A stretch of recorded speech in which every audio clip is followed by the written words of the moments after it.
கர்த்தருடைய வார்த்தைக்கு நேராய் நாம் கடந்து செல்லலாம். 2 பேதுருவினுடைய புஸ்தகம் 1ஆம் அதிகாரம், அதில் 8வது வசனத்தை ஒருவர் வாசிக்கலாம். 2 பேதுரு 1ஆம் அதிகாரம், அதில் 8வது வசனம். இவைகள் உங்களுக்கு உண்டாயிருந்து பெருகினால் உங்களை நம்முடைய கர்த்தராகிய இயேசு கிறிஸ்துவை அறிகிற அறிவிலே வீணரும் கனியற்றவர்களுமாய் இருக்க ஒட்டாது.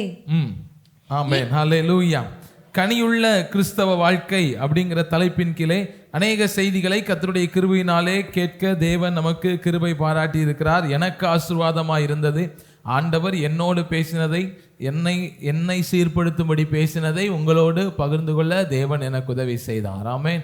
உங்களுக்கும் ஆசீர்வாதமாக இருந்திருக்கும் நம்புறேன். இந்த காரியத்திலே விசுவாசத்தை குறித்தும் தைரியத்தை சில பிரிவுகளாகவும் ஞானம் அப்படிங்கிறத கடைசி 2 வாரமாய் தியானிக்க தேவன் நமக்கு உதவி செய்தார். நம்முடைய யூடியூப்ல கூட அந்த வார்த்தைகள் இருக்கு. நீங்க உங்களுக்கு நேரம் இருக்கும்னா மறுபடியும் கேட்கணும்னு தோணுச்சுன்னா நீங்க கேளுங்க. கர்த்தர் உங்களோடு பேசுவார். ஒரு கதையோட ஆரம்பிக்கலாம். ஞானமான ஒரு கழுதையை குறித்து ஒரு கதை இன்னைக்கு பார்க்க போறோம். பக்கத்துல சொல்லுங்க, ஞானமான கழுதை. ஞானமான கழுதை. ஒரு உப்பு வியாபாரி இருந்தார். பழைய கதை தான், உங்களுக்கு நிறைய பேருக்கு தெரியும். அப்படின்னா நீங்க தெரியாத மாதிரியே நீங்க கேட்டுக்கோங்க. அப்படின்னா சொல்றேன், எனக்கு கொஞ்சம் நல்லா என்ன செய்யும் இருக்கும். ஒரு உப்பு வியாபாரி இருந்தார். என்ன வியாபாரி இருந்தாரு? என்ன வியாபாரி? உப்பு வியாபாரி இருந்தார். இந்த உப்பு வியாபாரிக்கு ஒரு கழுதை இருந்துச்சு. இந்த கழுதையை வச்சுதான் அவர் உப்பு விளைய வச்சு, கழுதையை வச்சு இல்லை, அவர் உப்பு விளைய வச்சு கழுதை மேலே பொதி சுமத்தி பக்கத்தில் இருக்கிற சந்தையில் போய் விற்பார்.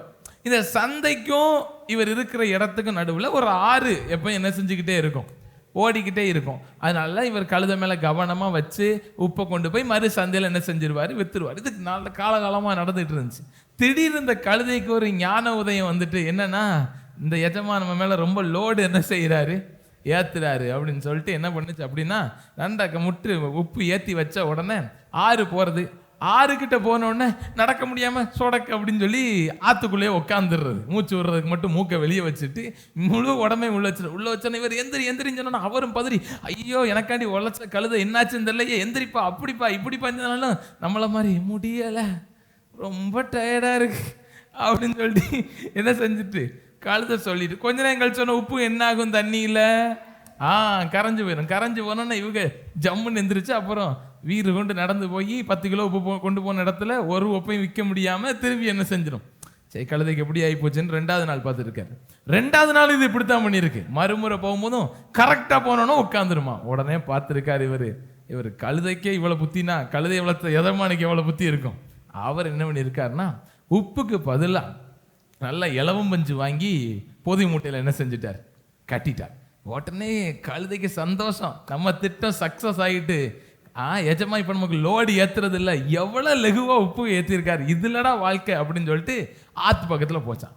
ஆற்று பக்கத்தில் போனோன்னு அந்த கழுதைக்கு தோணுச்சான், இந்த வெயிட்டையும் எதுக்கு நம்ம தூக்கிட்டு போகணும், இதையும் நினச்சி கரைச்சி விட்டுட்டோம்னா அப்படின்னு சொல்லிட்டு அழகா உட்காந்துருக்காங்க. உட்காந்தோன்னே இப்போ எஜமா ஒன்றுமே சொல்லலையா, உட்காரு ராஜா உட்காரு அப்படின்னு விட்டுட்டாரான். கொஞ்ச நேரம் கழிச்சு எந்திரிச்சிருக்காங்க பாருங்க, பஞ்சுல எல்லாம் தண்ணி ஏறி உப்பு வெயிட்டை விட அந்த வெயிட் எப்படி ஆயிட்டு அதிகமாயிட்டான். தூக்க முடியாம தூக்கி போய் சந்தையில போட்டுட்டு அதுக்கடுத்த நாள்ல இருந்து ஒழுங்கா உப்பை சுமந்துட்டு என்ன செஞ்சிச்சான், போச்சான். இப்படிதான் நம்ம ஞானம் உள்ளவெல்லாம் நடப்போம். ஞானம் அப்படிங்கிறது நமக்கு அவசியமா இருக்கிறது. சில நேரம் நம்ம ஞானமாய் செயல்படுறோம் அப்படின்னு நினைக்கிறோம், ஆனா அது ஞானமா என்ன செய்யறது இல்லை, முடிகிறது இல்லை. ஆகையினால தான் கர்த்தருடைய வேதம் நமக்கு சொல்லுது. ஒரே ஒரு வார்த்தையில நமக்கு இப்படியாகி சொல்லிக் கொடுக்கிறது. கடந்த 2 செய்தியில நான் சொன்னேன், கர்த்தருக்கு பயப்படுதலே ஞானத்தினால. நம்ம எப்படித்தான் ஓடினாலும், எப்படித்தான் தேவனுக்கு பிரியமாய் ஊழியம்னாலும் சரி, குடும்பம்னாலும் சரி, எதை செஞ்சாலும் சரி, ஒன்று நிச்சயம், ஊழியத்தையும் எனக்கு தொடக்கினவர் ஆண்டவராகிய இயேசு கிறிஸ்து தான். என் வாழ்க்கையில குடும்பத்தை துவைக்கினவரும் ஆண்டவராகிய இயேசு கிறிஸ்து தான். இந்த ஊழியத்தில் கர்த்தரை வச்சவரும் இயேசு கிறிஸ்து தான். ஒண்ணுமே இல்லாம என்ன செய்வேன் எதிர்பார்த்த என்னுடைய வாழ்க்கையில தொழிலை தொடங்கினதும் ஆண்டவராகிய இயேசு கிறிஸ்து தான். அதனாலதான் எதுவுமே வித்தியாசம் இல்லாம எழுதப்பட்டிருக்குது, நமக்கு முன்னே விசுவாசத்தை துவக்கிறவரும் முடிக்கிறவரும் ஆகிய அவரை நோக்கி நாம் பொறுமையோடு ஓட கடவோம். ஊழியமும் ஒண்ணுமில்லாம தான் ஆரம்பிச்சோம், குடும்பமும் ஒண்ணுமில்லாம தான் ஆரம்பிச்சோம், தொழிலும் ஒண்ணும் இல்லாம தான் ஆரம்பிச்சோம். நம்முடைய பாரங்களை எல்லாம் ஒதுக்கி நம்மளை ஓட பண்ணினவர் நம்ம ஆராதிக்கிற ஆண்டவர் ஆகிய இயேசு கிறிஸ்து. ஆமென், அல்லேலூயா.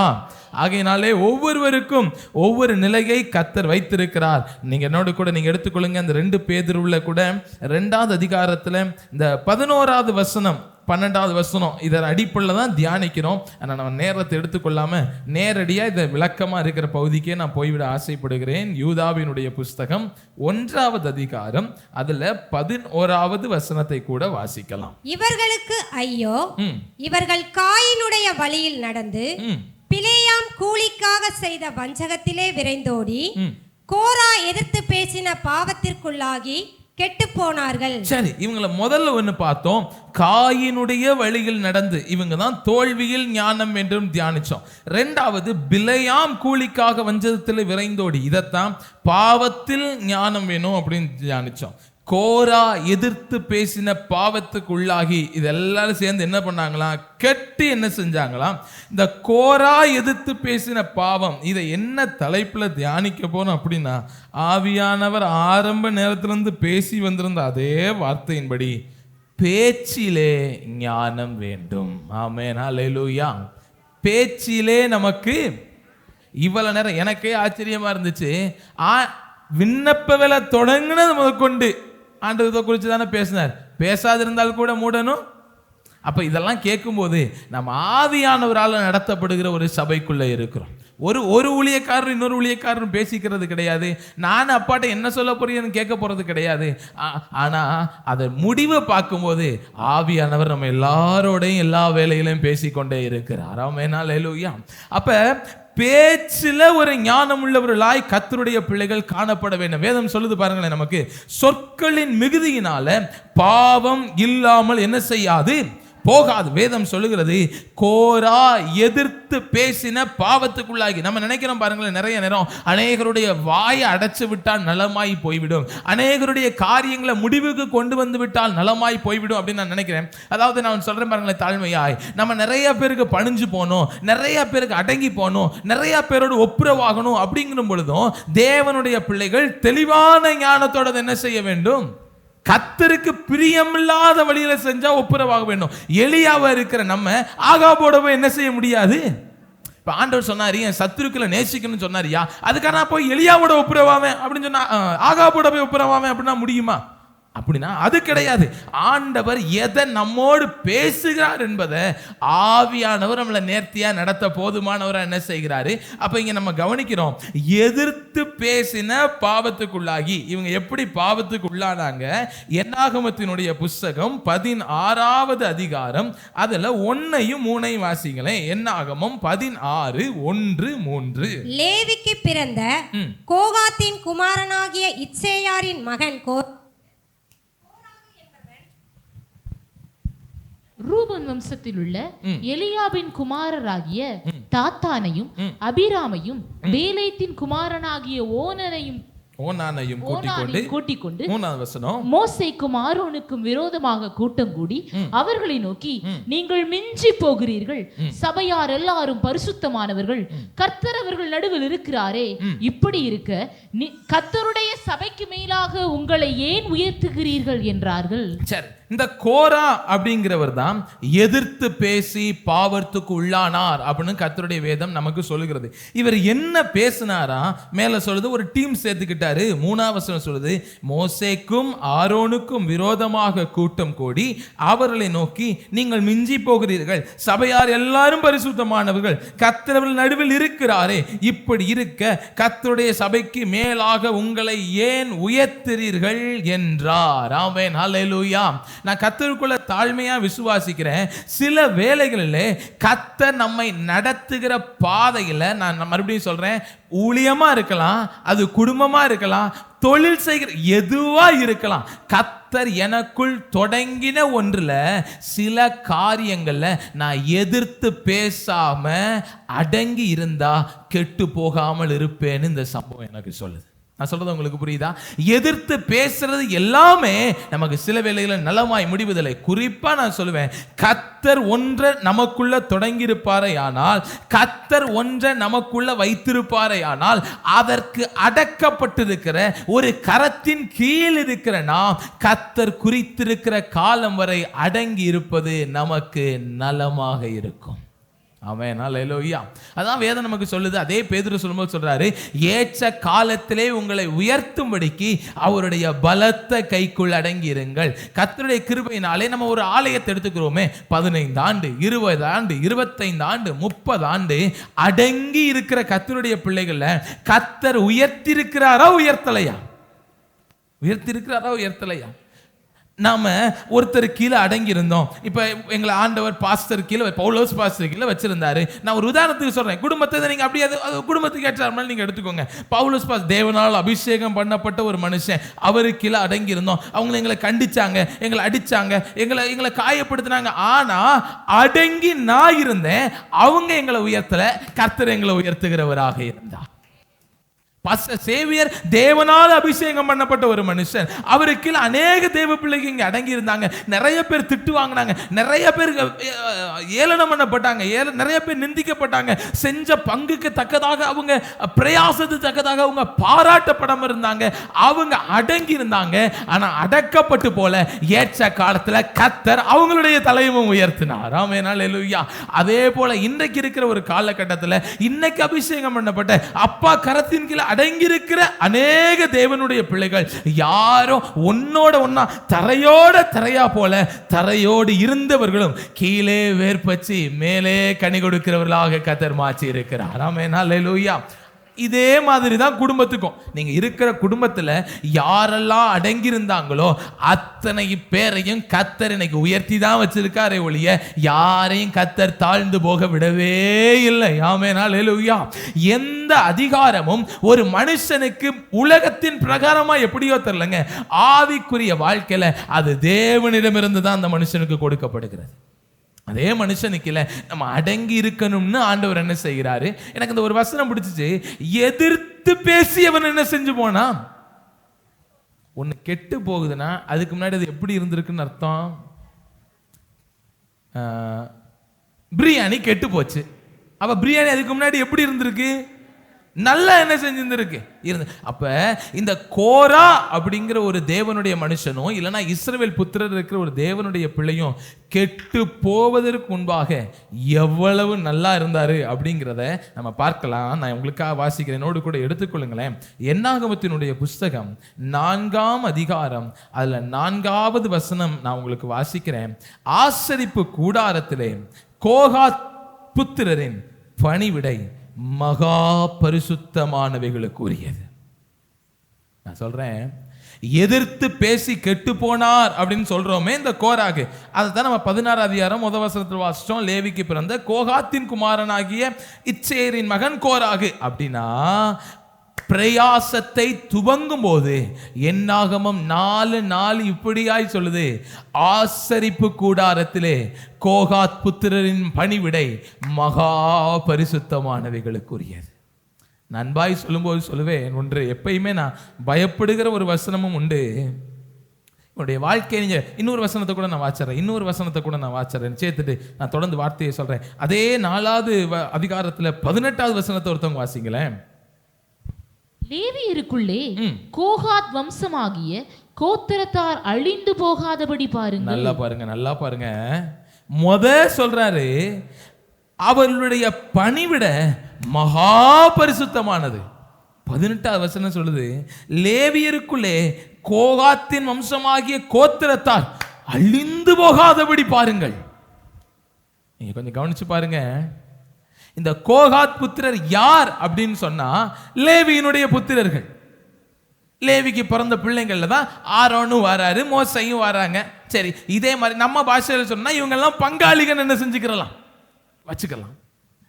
இஸ்ரவேலிலே எகிப்திலே அடிமைகளாய் ஆரம்பிக்கப்பட்ட இவளுடைய வாழ்க்கை, அடிமைகளாய் ஆலோட்டிகளினாலே நாள்தோறும் இவர்கள் நொறுக்கப்பட்டு இவங்க கழுத்தின் சுமை சுமக்க கூடாத பாரத்தினால் சுமக்கப்பட்டு 100கணக்கான ஆண்டுகள் அடிமைகளாய் இருந்த இந்த கோகாத்தின் புத்திரரை இன்னும் சொல்லணும்னா கோராக கர்த்தர் கூட்டு கொண்டு வந்து இவருக்கு ஒரு அழைப்பை கொடுக்கிறார். நீ ஆசரிப்பு கூடாரத்திலே மகா பரிசுத்தமானவைகளுக்கு உரியவன். அடுத்து இன்னொரு படி மேல போய் சொல்றாரு, கர்த்தரே சொல்றாரு நீ அழிஞ்சே போக கூடாதுப்பா. யோசிச்சு பாருங்க, அடிமையாய் ஆரம்பிக்கப்பட்ட ஒரு தேவ பிள்ளையினுடைய வாழ்க்கை அழைப்பை பெறுகிறது. அழைப்பை பெற்ற தேவ பிள்ளையினுடைய வாழ்க்கை ஆசீர்வாதத்தை பெறுகிறது. ஆசீர்வாதத்தை பெற்ற கோராகினுடைய முடிவு நம்ம எல்லாருக்கும் தெரியும், நிலம் பிளந்து அவனை விழுங்கி போட்டது. எதிர்த்து பேசுகிற ஒரு அனுபவம் எங்க கொண்டு போயிரும் அப்படின்னு சொல்லி தப்புனாய் யூதா புதிய ஏற்பாட்டு சபை எச்சரிக்கிறார். அப்படின்னா அடிமையாய் ஆரம்பிக்கப்பட்ட நம்முடைய வாழ்க்கையிலே அழைப்பு இருக்கலாம். அழைப்பு நம்மை ஆசீர்வாதத்துக்கு நேராக நடத்தலாம். கர்த்தருக்கு கீழ்ப்படியாமல் எதிர்த்து பேசுகிற ஒரு வார்த்தை இந்த அழைப்பையும் போக்கடிச்சு வெளியேறப்பட்ட அபிஷேகத்தை நம்மளை விட்டு எடுத்து போட்டு நம்மை சங்காரத்திற்கு நேராக நடத்தி கொண்டு போகும். நான் சொல்றேன், இது எல்லாவற்றிற்கும் பொருந்தும். சபைக்குள்ளேயும் பொருந்தும், குடும்பத்துக்குள்ளேயும் பொருந்தும். அடிமைகளை போன்ற ஒரு வாழ்க்கை பாவத்தில் நீங்க கொஞ்சம் நினைச்சு பாருங்க. இன்னைக்கு கர்த்தர் என் மீது வைத்திருக்கிற ஒரு அபிஷேகத்திற்கு என்னுடைய முந்திய எகிப்தின் வாழ்க்கை பொருந்துமான்னு கேட்டா பொருந்தவே. நான் நல்லவன் போல நடிக்கலாங்க. நான் சொல்லலாம், நான் ரட்சிக்கப்படுவதற்கு முன்பாக அவ்வளவு கஷ்டப்பட்டேன். நமக்கு தெரியும் அந்த கஷ்டத்திற்கு நாம் செய்த பாவங்கள் எவ்வளவு பெருசு நமக்கு தெரியும்.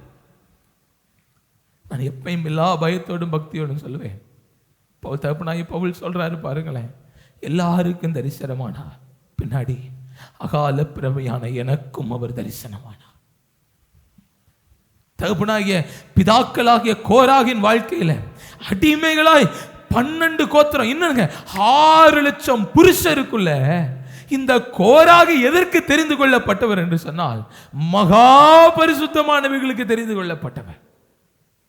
ஆசாரியன் வந்து எல்லா பனிமுட்டையும் மூடிட்டாங்கன்னா, எல்லா பொருளையும் மூடிட்டாங்கன்னா யாருமே அதை தூக்க முடியாது.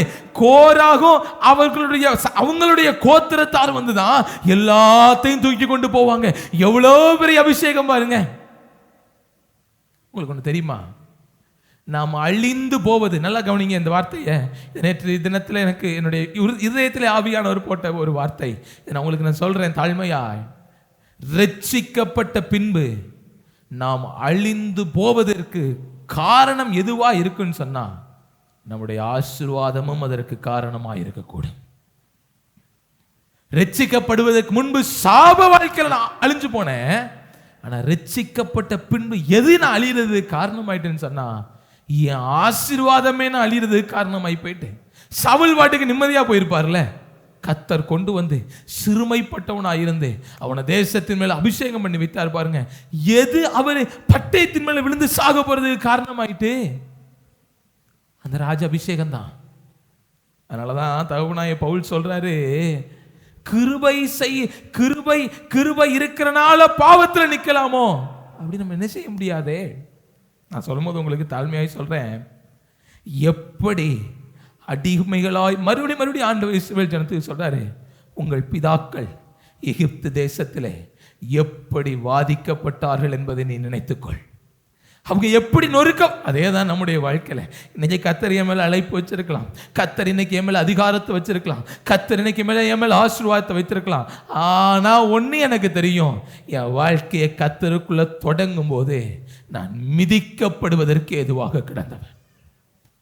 இன்னைக்கு வந்திருக்கிற பிரச்சனையில வேணா நான் ஆண்டவரை பார்த்தோ, கர்த்தர் எனக்கு வச்சிருக்க ஊழியக்காரரை பார்த்தோ, குடும்பத்தை பார்த்தோ, இதை ஏன் எனக்கு அனுமதித்தீர்னு நான் கேட்கலாம். ஆனா என் வாழ்க்கையை தொடங்கின இடத்த பார்த்தேன்னா கர்த்தர் இன்னைக்கு என்ன மேன்மையான இடத்துல வச்சிருக்கிறாருன்னு தான் என்னால சொல்ல முடியுமே தவிர ஏன் என்னை இப்படி அனுமதித்துன்னு சொல்லவே முடியாது. ஒன்றுமில்லாமையில கர்த்தர் நம்ம தூக்கி கொண்டு வந்தா. வேத புஸ்தகத்துல பார்க்கிறோம் பாருங்களேன், ஊசாவுனுடைய சம்பத்தை பாருங்க. கர்த்தருடைய பெட்டியை சுமந்து கொண்டு போகும்போது ரதம் அப்படியே அதனுடைய ரதத்தை பூட்டிட்டு போனதெல்லாம் திமிருச்சான். உடனே பெட்டியை எடுத்து பிடிச்சாராம், கர்த்தர் அடிச்சாராம், ஊசா செத்துட்டார். ஏன் அப்படி நடந்துச்சு? ஏன் அப்படி நடந்துருச்சு? இதை எடுத்து வாசிங்களேன். 2 சாமுவேல் 6ஆம் அதிகாரம் அல்ல 7வது வசனம். அப்பொழுது கர்த்தருக்கு ஊசாவின் மேல் கோபம் உண்டது, அவனுடைய துணிவு நிமித்தம் தேவன் அங்கே அவனை அடித்தார். வருஷம் சொல்லுது, அவனுடைய துணிவு நிமித்தம் தேவன் அங்கே அவனை அடித்தார். அதிலே பதில் இருக்கு, அவனுக்கு வந்த துணிவு. நான் உங்களுக்கு மேலே இருக்கும்போது வாசிக்கிறேன் பாருங்களேன். 5வது வசனம், தாவீதும் இஸ்ரவேல் சந்ததியார் அனைவரும் தேவதாரு மரத்தால் பண்ணப்பட்ட சகலவித கீத வாத்தியங்களோடும் சுரமண்டலம், தம்புரு, மேல, வீணம், கைத்தாளம் இவைகளுக்குள்ளோடும் கர்த்தருக்கு முன்பாக ஆடி பாடிக்கொண்டு, இதே பெட்டி போய்கிட்டு இருக்கு, இதே பெட்டி போகுது, கர்த்தருடைய பெட்டி அதே வீதியில போகுது. தேசத்தின் ராஜா நிக்கிறாரு. ராஜா நின்றாருன்னா அங்க யார் இருந்திருப்பாங்க? தாவீதினுடைய 100 பராக்கிரமசாலிகள் அங்கதான் என்ன செஞ்சிருப்பாங்க. அந்த 100 பராக்கிரமசாலிகளை விசேஷமான ஒளிமுக வாசல்ல யுத்தம் செஞ்ச 3 பராக்கிரமசாலியும் படைத்தளபதிகள்லாம் அங்கதான் இருந்திருப்பாங்க. ஜனங்கள், கூட்டங்கள் எல்லாருமே அங்கதான் இருந்திருப்பாங்க. இந்த கர்த்தருடைய பெட்டி ஆடின உடனே யாருக்குமே அதை பிடிக்கணும்னு தோணல பாருங்க. ஒருத்தருக்கு கூட தோணல இதை பிடிக்கணும்னு. ஆனா ஊசாவுக்கு மட்டும் இதை எட்டி பிடிக்கணும்னு தோணுச்சு. அது எப்படி அவருக்கு தோணுச்சு? நீங்க நல்லா கவனிங்க. கோராகு சம்பவத்தை எடுத்துக்கோங்க. அவர் பேசின எதுவுமே தப்பா தெரியாது. பேசின பாருங்க, இஸ்ரவேல் புத்திரர் எல்லாம் பரிசுத்தர், நீங்க எதுக்கு இப்படி பண்றீங்க? நீங்க உண்மையில பாத்தீங்கன்னா மோசையாலும் ஆரோனாலையும் நடந்த சம்பவம் எல்லாம் அதுக்கு முன்னாடி அப்படித்தான் இருக்கும். எல்லாரும் செத்து போவாங்க. இப்பதான் போயிட்டு வந்திருப்பாங்க, அவன் செத்து போவான், அவன் குஷ்டரோகி ஆகி போவான், பிரச்சனை மேல பிரச்சனை, அடி மேல அடி வந்து. அவங்க கேட்டது பார்வையில பார்க்கும்போது சரியா தான் இருக்கும். ஏன் ராஜா கூட கர்த்தருடைய பெட்டியை பிடிக்கல, 100 பராக்கிரமசாலிகள் அதை பிடிக்கல, 3 தேசத்தின் மிகப்பெரிய பலசாலிகள் கர்த்தருடைய பெட்டி பக்கத்திலேயே வரல. சகல ஜனங்கள் எவ்வளவு விஐபி அங்க வந்திருப்பாங்க. இன்னைக்கு நம்ம தேசத்துல ஒரு கோயிலை திறந்தா எத்தனை உலகத்தினுடைய எல்லா விஐபி அந்த கோயில் திறப்புலாக்கு போயிடுறாங்க பாருங்க. அப்படித்தானே இன்னைக்கு நடந்திருக்கும். ஒருத்தர் கூட அது பக்கத்துல வர்ற பயந்தாங்க, ஒருத்தர் கூட வரல. எப்படி? ஊசா மட்டும் அது பக்கத்துல வந்தார். அவருக்கு மட்டும் அவ்வளவு தைரியம் எங்க இருந்து வந்துச்சு சொல்லுங்க பாப்போம். அவங்க தான் அதை நடத்திட்டு போனாங்க. ஏன்னா அவங்க தான் வச்சு. எனக்கு வாசிக்கும் போது ஒன்று ஆச்சரியமா ஒன்று தோணுச்சு. இதுக்கு பல விளக்கம் இருக்கு வேதத்தின்படியே. கர்த்தருடைய பெட்டியை கொண்டு போன விதமே முதல் தப்பு. அப்படி கொண்டு போக மாட்டாங்க. ரதத்தில் வச்சு அதை கொண்டு போகக்கூடாது. இதெல்லாம் ஒரு பக்கம் இருக்கட்டும்.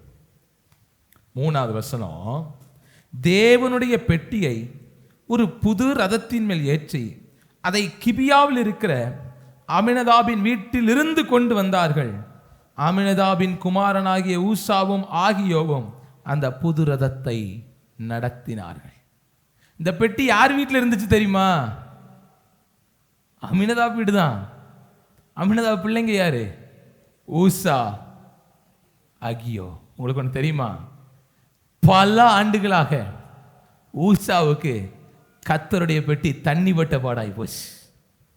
இஸ்ரவேல் ஜனங்கள் யாருமே பார்க்கல. கர்த்தருடைய பெட்டி எங்க இருக்குன்னு தெரியல, கேள்விதான் பட்டாங்க. அப்பா, இது வந்துச்சுன்னா பாளையத்துல யுத்தத்தினப்ப கொண்டு வந்துட்டா நம்முடைய முற்பிதாக்கள் எல்லாம் சோர்ந்து போய் கிடந்தாலும் கர்த்தருடைய பெட்டி உள்ள வந்துன்னா எந்திரிச்சு நின்றுவாங்களாமே. யோசுவான்னு ஒருத்தர் இருந்தாராமே, அவரை விட அந்த உடன்படிக்கை பெட்டி பெருசாமே, மோசேயை விட உடன்படிக்கை பெட்டி பெருசாமே. இது இஸ்ரவேல் முழுசும் தெரியும். ஆனா அமினதாப் வீட்டுல பல ஆண்டுகளா அந்த பெட்டி இருந்தனால இது தூசி பிடிச்சிருந்துச்சா, இவங்க அதெல்லாம் தெரியல. இவங்க எப்படி பார்த்துக்கிட்டாங்க. ஆனா இப்படித்தான் கர்த்தருடைய பெட்டி அமினதாப் வீட்டுல ஒரு இடத்துல இருந்துச்சுன்னா ஊசா இப்படி போகும்போது அந்த பெட்டியை பார்த்து போவாரு. இம்மா வேலைக்கு போயிட்டு வரேம்மா, அந்த பெட்டியை பார்த்துட்டு போவாரு. அவங்க மனைவியை பேசிட்டு அந்த பெட்டியை பார்ப்பாரு. இந்த பெட்டி இவருக்கு பழகி போச்சு. சாதாரணமா பெட்டி அசைஞ்ச உடனே பயமே இல்லாம பிடிச்சார் பாருங்க. அவ்வளவு நாள் பார்த்துட்டு இருந்த கர்த்தர் அன்னைக்கு பார்த்துட்டு இருக்கல, அன்னைக்கு அடிச்சு விட்டார். நான் சொல்லுவேன் மறைவிடங்களிலே தெய்வ பயம் இல்லாமல் செய்கிற பல காரியங்களை கர்த்தர் பொறுத்து கொள்வதை நினைத்து நாம் துணிகரம் கொண்டு வெளியரங்கமாய் செய்வோமே ஆனால் அதன் முடிவு ஊசாவின் முடிவாய் எனக்கும் இருக்கும், அது உங்களுக்கும் இருக்கும் என்பதை நீங்கள் நானும் அறிந்து கொள்ள வேண்டும். கர்த்தருடைய பெட்டி வேணா தன் மகிமையின் ஸ்தானத்தில் ஆலயத்தில் இல்லாமல் இருக்கலாம். கர்த்தருடைய பெட்டிக்கு வேணா தினமும் பலி ஏறெடுக்கப்படாமல் இருக்கலாம். கர்த்தருடைய பெட்டிக்கு வேணா வருடத்துக்கு ஒரு முறை பிரதான ஆசாரியன் பிரவேசிக்காமல் இருக்கலாம். ஆனால் அந்த பெட்டியின் மகிமை ஒரு நாளும் குறைந்து போகாது, அது அப்படியே தான் இருக்கும். நீங்கள் நானும் எடுத்திருக்கிற வேத புஸ்தகம் தினம் நீங்க திறக்காம இருந்திருக்கலாம். நீங்கள் நானும் எப்படியோ நம்ம போட்டிருக்கலாம். கர்த்தருடைய ஆலயத்துக்கு நீங்கள் நானும் வாரம் வந்து போயிருக்கலாம்.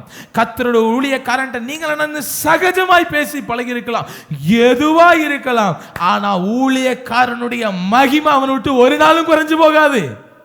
ஒரு நாள் நம்மிடத்தில் வெளிப்படும் பொழுது அது ஆசீர்வாதத்திற்காக நம்முடைய வாழ்க்கையில் இருக்கணும். எல்லாம் விளையாட்டா இருந்துச்சு. இப்ப யோசிச்சு பாருங்க, இப்ப மாத்தி யோசிச்சு பாருங்க. 11வது வசனம் சொல்லுது பாருங்களேன். 10வது வசனம், அதை தன்னிடத்தில் தாவீதின் நகரத்தில் கொண்டு வர மனதில்லாமல் கீத்தியனாகிய ஓபேத் ஒரு வீட்டுல ஒரு தேவ மனுஷன் இப்படி ஆகி சொல்றார். இந்த பகுதியை அமினதாபின் வீட்டுல இது எப்படி இருந்துச்சோ தெரியல, ஆனா ஊசாவினுடைய நடக்கையை வச்சு கண்டுபிடிச்சுக்கிற முடியுது. அவங்க பயத்தோட கர்த்தருடைய பெட்டி என்ன செஞ்சுக்கிறல, பார்த்துக்கிறல. இப்ப சமஸ்த இஸ்ரவேலுக்குள்ள ஒருத்தன் கர்த்தருடைய பெட்டிய அடிச்சனால செத்து போயிட்டான், தொட்டனால செத்து போயிட்டான். இப்ப தாவீதே தான் வீட்டுக்கு கொண்டு போக பயந்துட்டாரு. ஓபேத் ஏதோமினுடைய வீட்டுக்கு கொண்டு போறாங்க. இந்த பெட்டிய அவங்க எப்படி வாங்கியிருப்பாங்க நீங்க நினைச்சு பாருங்க. நான் நம்புறேன் உண்மையில ஓபேத் ஏதோமினுடைய மொத்த வீட்டாரும் பெட்டி வர்றதுக்கு முன்னாடியே மோங்கோப்புற விழுந்திருப்பாங்க. அந்த பெட்டி வர்றதுக்கு முன்னாடியே பெட்டியை கொண்டு போய் உள்ள வைக்கிற வரைக்கும் எல்லாரும் முழங்கால போட்டிருப்பாங்க. ஆத்தாடி இனி என்ன நடக்க போதோ தெரியலையே, இனி என்ன சங்காரம் நம்ம வீட்டில் வரப்போகுது இல்லையே, ஊசாவே அடிச்சிட்டாராமே, நம்ம பிள்ளை செத்துருமோ. நான் சொல்றேன், பயம் இல்லாம தொட்டவன் செத்து போனா, பயத்தோடு ஏற்றுக்கொண்டவனை அந்த சமஸ்த இஸ்ரவேலை கர்த்தர் ஆசீர்வதித்து உயர்த்தி வைத்தா. நான் சொல்றேன் தாழ்மையாய், கர்த்தருடைய ஊழியம் வேணா சில காலம் அதுல விசேஷ பலிகள் ஏறெடுக்கப்பட்டு விடாமல் இருக்கலாம். கர்த்தருடைய ஊழியக்காரன் வேணா சில காலம் மங்கி போனவனா இருக்கலாம். கர்த்தர் உங்களுக்கு கொடுத்த குடும்பம் வேணா சில காலம் செயல்படாமல் இருக்கலாம். கர்த்தர் உங்களுக்கு கொடுத்த தொழில் வேணா கொஞ்ச காலம் ஆசீர்வாதத்தை கொடுக்காததை போல இருக்கலாம். நீங்களும் நானும் அதுல துணிகரம் கொள்ள வேண்டாம். அங்கேயும் தாழ்த்துவோம். தமக்கு பயப்படுகிறவனை கர்த்தர் ஆசீர்வதிக்க போதுமானவராயிருக்கிறார். எந்த பெட்டியில செத்தாங்களோ துணிகரம் கொண்டவங்க, பயந்தவங்க அதே பெட்டியினாலே ஆசீர்வதிக்கப்பட்டார்கள். நான் மறுபடியும் சொல்றேன், பயத்தோடு சொல்லுவேன், ஊழியமும் தேவனால் உண்டானது. இங்க இருக்கிற அத்தனை பேருடைய தொழிலும் தேவனால் உண்டானது. இதை கர்த்தர் நமக்கு வெறுமனே கொடுக்கல. உள்ள இருக்கிறது அற்பமானதுதான், ஆனால் அதை சுற்றி இருக்கிறதுக்கு மகிமை இருக்கு பாருங்க. நம்முடைய தொழில் அற்பமானதுதான். கர்த்தர் நமக்கு கொடுத்த ஆரம்ப ஊழியமும் அற்பமானதான். ஆனால் அவர் சுற்றி இருக்கிற பசும் தகடு இருக்கு பாருங்க, அது மகிமையை கொண்டு வருகிற கர்த்தருடைய மகிமை.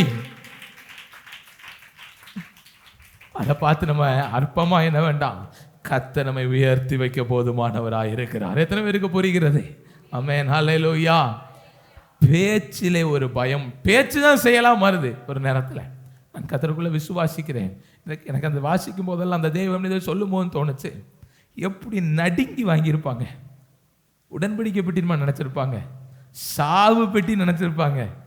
சாவு பெட்டி அவங்களுடைய வாழ்க்கையில் ஆசீர்வாதமான பெட்டியா மாறிச்சு. சாவு பெட்டி.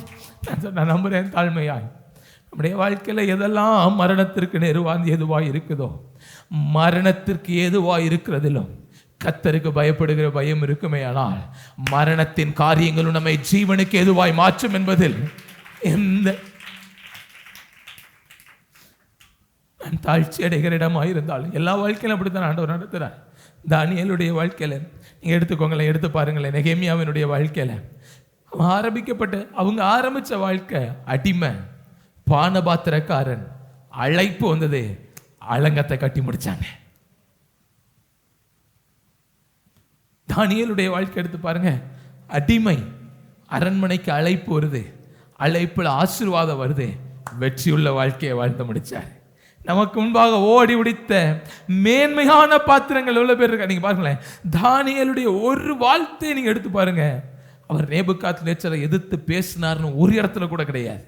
ஏன்னா கர்த்தர் அவருக்கு தான் அவர் வச்சிருந்தார். இவரே கனவு காண்பாரு, இவரே மறந்தும் போயிடுவாரு பார்வோன். ஆனா எல்லாரும் என்னென்னமோ பேசினாங்க. ஆனா யோசேப் இப்படி யோசேப் வாழ்க்கையும் பாருங்களேன். பேசும்போதே பாவியான நினைப்போட்டுக்கிறார்.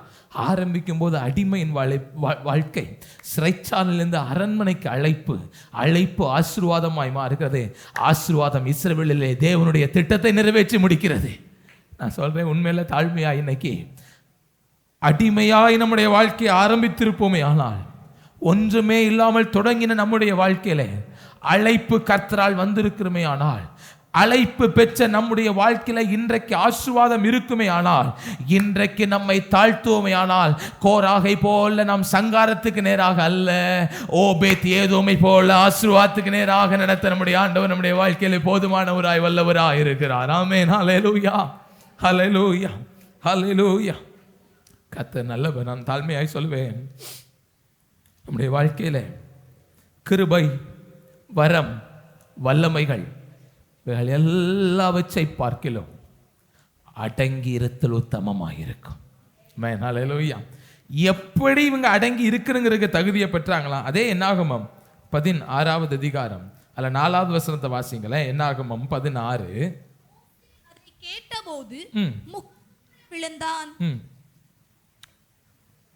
சரி, நான் இந்த வார்த்தையை உங்களுக்கு சொல்றேன். இன்னொரு வசனம் வாசிங்களேன், 22வது சேர்த்து வாசிருங்க. அப்பொழுது அவர்கள் முகங்குப்புற விழுந்து, மாம்சமான யாவருடைய ஆவிகளுக்கும் தேவனே, ஒரு மனிதன் பாவம் செய்திருக்க சபையார் எல்லார் மேலும் கடுங்கோபம் கொள்வீரோ என்றார்கள். ஆமென். ஹல்லேலூயா. இப்போ மறுபடியும் இந்த கோராகினுடைய சம்பவத்துக்கு வரோம். இவங்க என்ன பிரச்சனை அப்படின்னு சொன்னா, நான் ஏற்கனவே சொன்னேன், இவங்க இஸ்ரவேல் தேசத்திலேயே அபிஷேகிக்கப்பட்ட ஊழியத்தை செய்யணும்னு கர்த்தர் இவங்களை அழைச்சிட்டார்.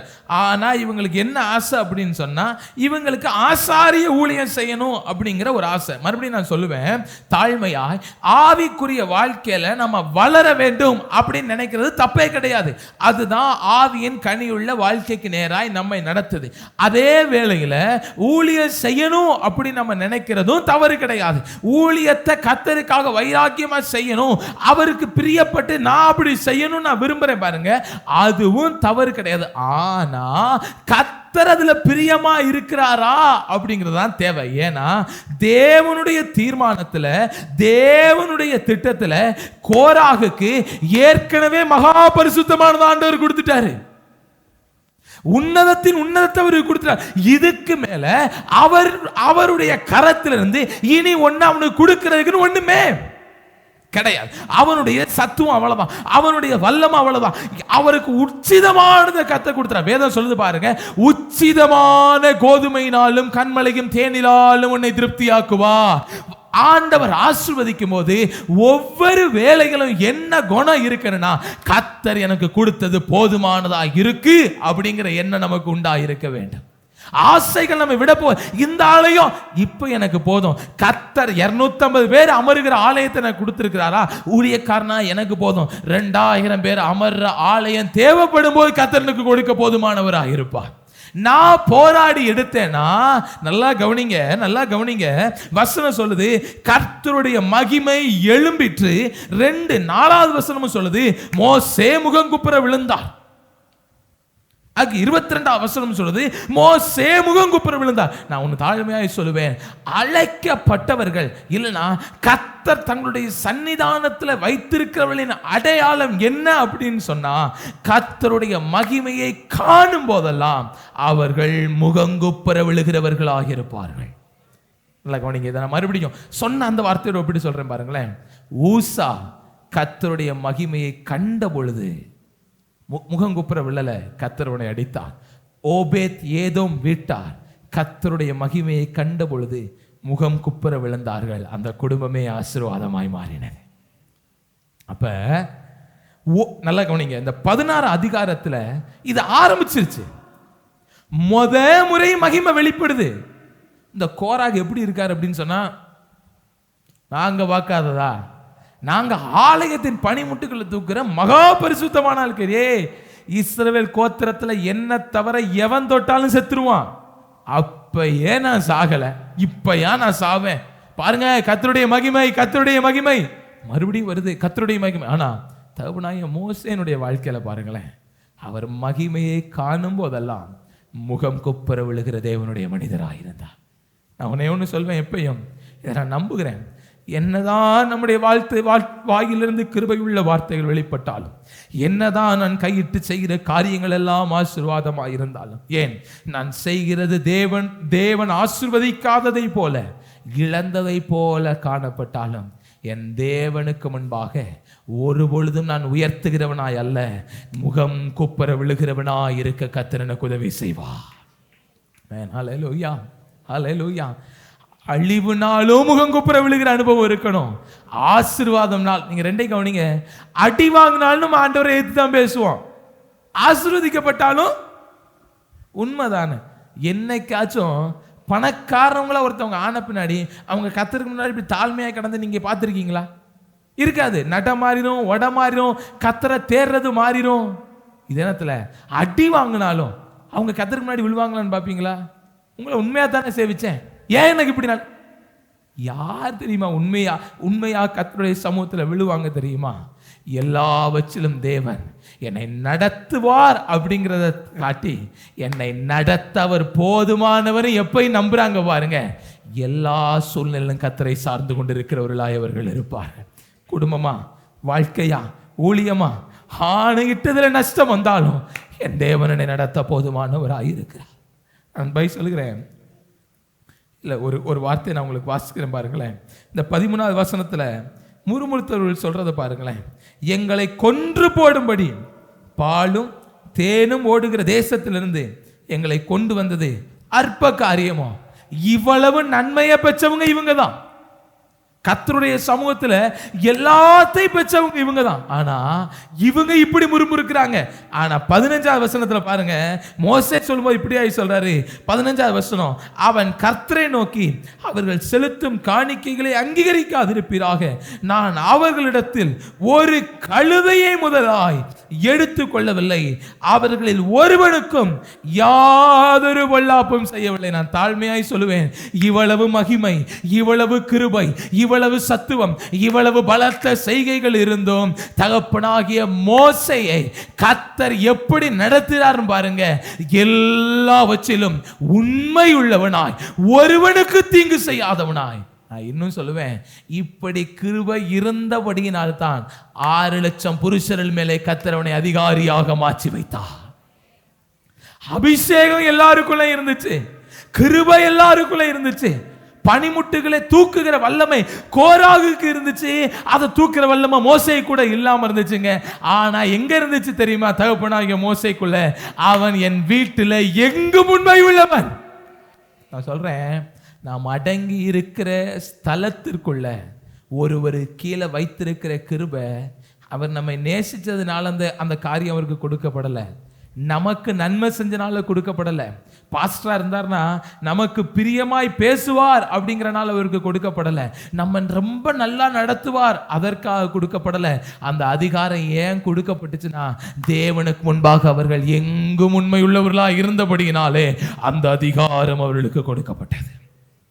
நான் தாழ்மையாய் சொல்வேன், இன்னைக்கும் அதிகாரத்திற்கு முன்பாக எதிர்த்து பேசுகிற அத்தனை பேரும் தாழ்த்தப்பட்டு போவார்கள்.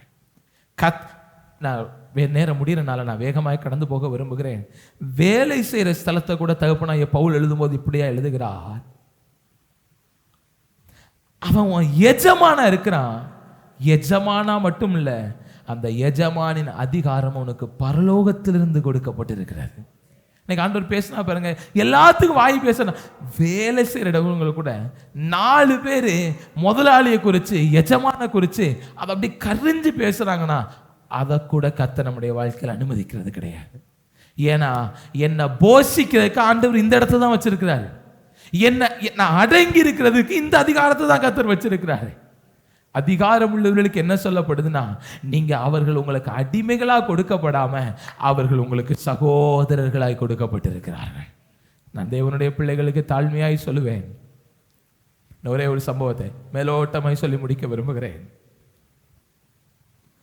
அடிமையாய் ஆரம்பிக்கப்பட்ட தாயாகி எஸ்தருடைய வாழ்க்கை, அப்பா கிடையாது, அம்மா கிடையாது, அடிமை எஸ்தருடைய வாழ்க்கையிலுக்கு அரண்மனையிலிருந்து அழைப்பு வருகிறது. கோராகம் அப்படித்தானே? அடிமை பனிமட்டுகளை சுமக்க அழைப்பு வந்த ராஜாத்தியாகிய எஸ்தருக்கு ராணி என்கிற ஆசீர்வாதம் கிடைக்கிறது. இதற்கு பிற்பாடு நீங்க கவனிச்சு பார்த்தீங்கன்னா, அகாஸ்வேரு அவங்க எதிர்த்து பேசினாங்கன்னு வேதத்தில் ஒரு இடத்துலையும் கிடையாது. அடங்கி இருக்க வேண்டிய மொர்தெகாய் எதிர்த்து பேசினாங்கன்னு ஒரு இடத்துலையும் கிடையாது. இவங்க அடிமையின் அனுபவம், கர்த்தர் கொடுத்த அழைப்பின் அனுபவம், தேவனுடைய அழைப்பு இவர்களை கொண்டு போன ஆசீர்வாதத்தின் அனுபவம். வேத புஸ்தகம் எஸ்தர் முடியும் பொழுது இப்படியாய் முடிகிறது, யூதருக்கு இளைப்பாறுதலை கொண்டு வந்தது. இந்த இஸ்ரவேல் புத்திரருடைய வாழ்க்கையும் முடியும் போது எப்படி முடியும் அப்படின்னு சொன்னீங்கன்னா, இந்த வாதைகள் எல்லாம் நின்ற பின்பு அவர்களுக்குள்ளே இளைப்பாறுதல் வந்தது. அப்படி அந்த வசனம் முடியும். நீங்க என்னோடு கூட கடைசியா 1 கொரிந்தியர் 1ஆம் அதிகாரத்தை நீங்க எடுத்துக்கொள்ளுங்களேன். 1 கொரிந்தியர் 1ஆவது அதிகாரம், அதில் நான் உங்களுக்கு வாசிக்கிறேன். 1 கொரிந்தியர் 1ஆம் அதிகாரம், அதில் 26ஆவது வசனத்திலிருந்து பாருங்களேன். எப்படி எனில் சகோதரரே, நீங்கள் அழைக்கப்பட்ட அழைப்பை பாருங்கள். மாம்சத்தின்படி ஞானிகள் அநேகர் இல்லை, வல்லவர்கள் அநேகர் இல்லை, பிரபுக்களும் அநேகர் இல்லை. ஞானிகளை வெட்கப்படுத்தும்படி தேவன் உலகத்தில் பைத்தியமானவைகளை தெரிந்து கொண்டார். பலமுள்ளவைகளை வெட்கப்படுத்தும்படி தேவன் உலகத்தில் பலவீனமானவைகளை தெரிந்து கொண்டார். உள்ளவைகளை அவமாக்கும்படி உலகத்தில் இழிவானவைகளையும் அற்பமாய் எண்ணப்பட்டவைகளையும் இல்லாதவைகளையும் தேவன் தெரிந்து கொண்டார். ஏன் சபையாரே டேனியல் ஆண்டவர் தெரிந்து கொண்டார்? ஏன் உங்களை தெரிந்து கொண்டார்னா, மாம்சமான எவனும் தேவனுக்கு முன்பாக பெருமை பாராட்டாதபடிக்கு அப்படி செய்தார். 31ஆவது வசனம் எப்படி தெரியுமா முடியுது? அவரே தேவனால் நமக்கு ஞானமும் நீதியும் பரிசுத்தமும் மீட்புமானார். ஆமென், ஹல்லேலூயா. இந்த அழைப்பு எங்க கொண்டு போகும் தெரியுமா? ஞானத்திற்கும் நீதிக்கும் பரிசுத்தத்துக்கும் மீட்புக்கும் கொண்டு போகும். அழைப்பு அடிமை, அழைப்பு ஆசீர்வாதம், இளைப்பாறுதல். நம்ம எந்த நிலைமையில இருக்கோம்? ஆசீர்வாதத்தில் இருந்தாலும் அழைக்கப்பட்ட அழைப்பை பார்க்கலாமே. நான் சொல்றேன் மறுபடியும் எல்லா பயத்தோடும், எனக்கு இந்த வார்த்தையை நான் எடுத்துக்கொண்டு சொல்லுகிறேன். அழைப்பும் ஆசீர்வாதம் எனக்கு இப்பொழுது இருக்குமே, ஆனால் எனக்கு முன்பாக 2 முடிவு இருக்கு. 1 இளைப்பாறுதல், 1 சங்காரம். எதிர்த்து பேசாமல் அடங்கி இருக்கிற என்னை கர்த்தர் கீழிருந்து ஏற்ற காலத்திற்குள்ள உயர்த்தி அவருடைய பரிசுத்த பரலோக இளைப்பாறுதலுக்குள்ள என்னை பிரவேசிக்க செய்வார். அடங்கி இருக்காத நம்மையோ மற்றவர்களையோ கோராகின் முடிவு நம்முடைய முடிவாக இருக்கும். தேவனுடைய பிள்ளைகளே, ஒன்றே ஒன்று, என் பேச்சு ஞானமுள்ளதாக இருக்க வேண்டும். ஞானமுள்ளதாக இருக்குமே ஆனால் என் முடிவு இளைப்பாறுதலாக இருக்கும். முழங்கால் படியில்லாம தேவனுடைய சமூகத்தில். கர்த்தர் நல்லவர்.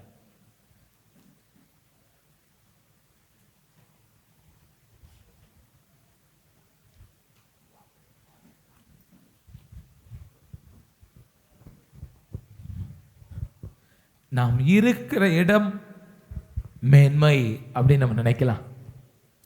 என்னை கத்த வச்சிருக்கிற இடம் மேன்மை, ஆலயத்தில் என்னை வச்சிருக்க இடம் மேன்மை.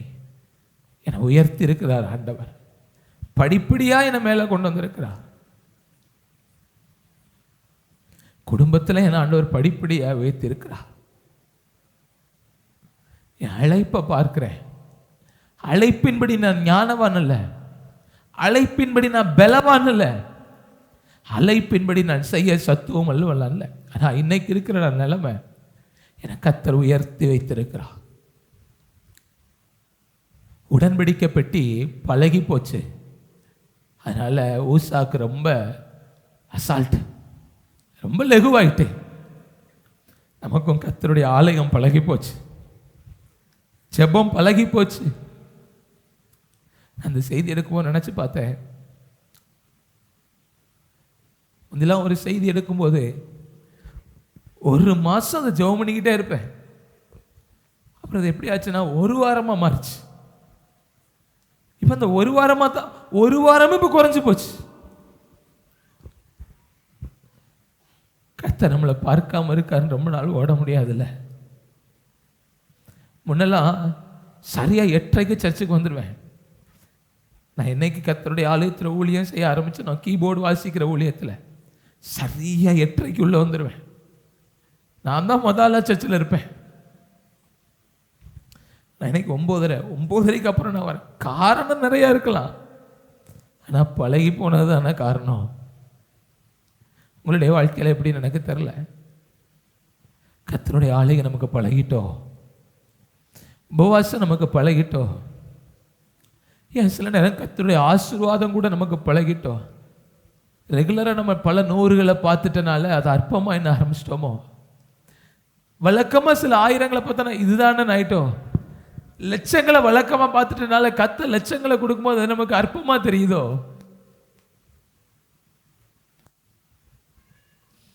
முந்தி வந்த நம்முடைய கால்கள் பிந்தி போதே அற்பமாயிட்டோம். நான் தாழ்மையாக சொல்வேன், எப்போதெல்லாம் தேவனுடைய சமூகத்துக்கு முன்பாக ஓபேத் ஏதோமை போல விழுந்து கிடக்கிறார்களோ, தேவனுக்கு பயப்படுகிற பயம் அவர்களை வாழ வைக்கும், அவர்களை ஆசீர்வதிக்கும். கோராகை போல பெற்றுக்கொண்ட அபிஷேகத்தின் மீதே பெருமை வறுமையானால் அழிவுக்கு நேராய் கொண்டு போகுமே. பெற்றுக்கொண்ட தொழில் மேலேயே பெருமை, பெற்றுக்கொண்ட குடும்பத்தின் மேலேயே பெருமை, பெற்றுக்கொண்ட ஊழியத்தின் மேலேயே பெருமை, இதை என்ன அழிவுக்கு நேராக போயிடுமே. ஐயா, இன்னைக்கு என்ன அர்ப்பணிக்கிறேன்ப்பா, ஒன்றுப்பா, உங்கள் சமூகம்னாலே நான் விழுந்துருவேன் ஆண்டவரே, உங்கள் சமூகம்னாலே நான் விழுந்துருவேன்ப்பா. இழந்து போன அபிஷேகத்தை எனக்கு திரும்பி தாங்கப்பா. கர்த்தருக்கு பயப்படுகிற பயம் எனக்கு திரும்பி தாங்க ஆண்டவரே. உடன்படிக்கை பெட்டி மாறலப்பா, உடன்படிக்கை பெட்டிக்கு முன்னாடி விழுந்து கிடக்கிற நான் தான்ப்பா மாறிட்டேன்.